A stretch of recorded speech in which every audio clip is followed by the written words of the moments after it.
Hi, I'm Aric Nesbitt, Republican leader in your state Senate. Growing up on a sixth-generation family farm near Kalamazoo, I learned the value of hard work. As a graduate of the same public school as my father and grandfather, I learned the value of a good education. And being involved in the family farming business, I learned how decisions made in Lansing or far-off Washington can affect a community, a small business, and a family. Tonight, Governor Whitmer painted a picture of the state that probably left you scratching your head.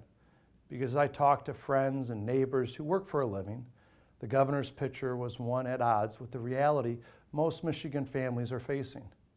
She took a victory lap and patted herself on the back while many of our family members, our friends, and our neighbors continue to struggle.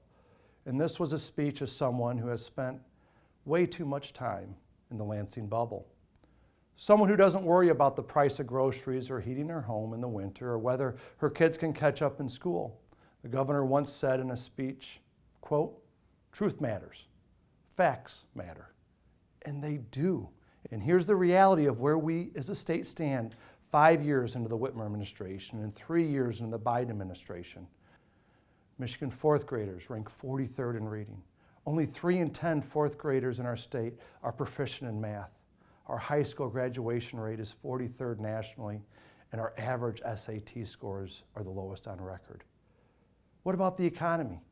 The governor insists that Bidenomics is working. Is that what you're experiencing?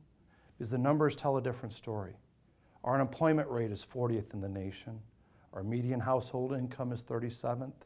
And for most families, if they've seen any increase in pay, it's been wiped out by inflation.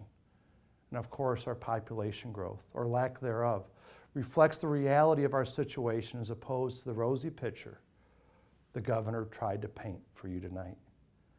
Michigan ranks 46th in the nation for population growth.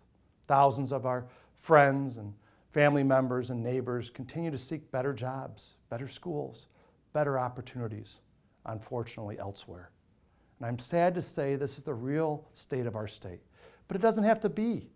Democrats in Lansing squandered a record budget surplus on things like swimming pools and pickleball courts while many Michiganders struggled to pay for groceries.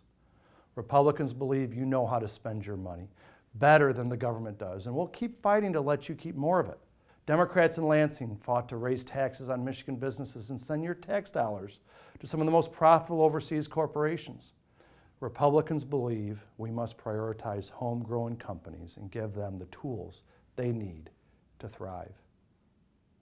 Democrats in Lansing passed a California-style Green New Deal scheme that will make your energy more expensive and less reliable. Republicans believe we must invest in energy sources that ensure your lights, heat, and car turn on regardless of whether the wind is blowing or how cold it is in a Michigan winter. And when Democrats in Lansing didn't like Michigan's appallingly low reading scores, their solution was to do away with reading standards.